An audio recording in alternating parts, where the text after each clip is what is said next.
አዲስ አበባ የማናት የሚል ጥያቄ በእኛ ደረጃ አንስቶ መወያየት አሳፋሪ ነገር። አዲስ አበባ የማናት የማን አይደለችም ብሎ የሚከራከሩ ሰዎች ምንድነው ከጭንቅላታቸው ጀርባ አስቀምጦ ስለዚህ ጉዳይ የሚነጋገሩት የሚለውን በራሱ አውድ ማየት ያስፈልጋል። ምን ታስቦ ነው የማናት የሚባለው? ለምሳሌ እኔ አዲስ አበባ የኔ ናት ስል ያንተ አይደለችም እያልኩ ሆነ ስቻለሁ። የኔ ናት ማለት ግን ጥፋት አይደለም። የኔ ሆና ያንተ እንዳልሆነች ለመናገር የሚደረግ ሙከራ ከሆነ ግን ስህተት ነው። አዲስ አበባ የሁላችንም ናት። አዲስ አበባ በሚመለከት ታሪካዊ ዳራውን መመልከት በጣም ጠቃሚ ይሆናል። የፌዴራል ስርዓት ሲቋቋም አዲስ አበባ በኦሮሚያ ክልል እምብርት ውስጥ ስለምትገኝ በኦሮሚያው ጫፍ አዲስ አበባ የኦሮሚያ አካል መሆን አለባት የሚል ጠንካራ ጥያቄ አለ።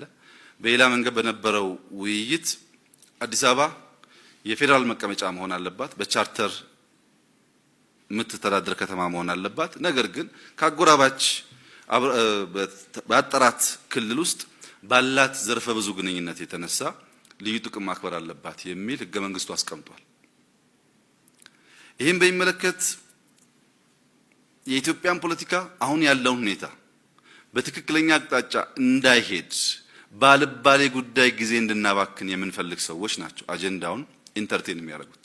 ለአዲስ አበባዎች ይሄ አጀንዳ ሊሆን አይችልም።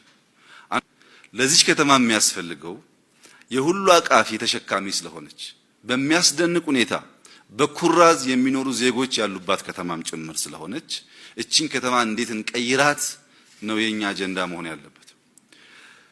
ስለዚህ አዲስ አበባ የኬሌ ሳይሆን የሁሉም ኢትዮጵያዊ ልክ እንደማንኛውም ከተማ ተደርጎ መታሰብ በጣም መልካም ይሆናል።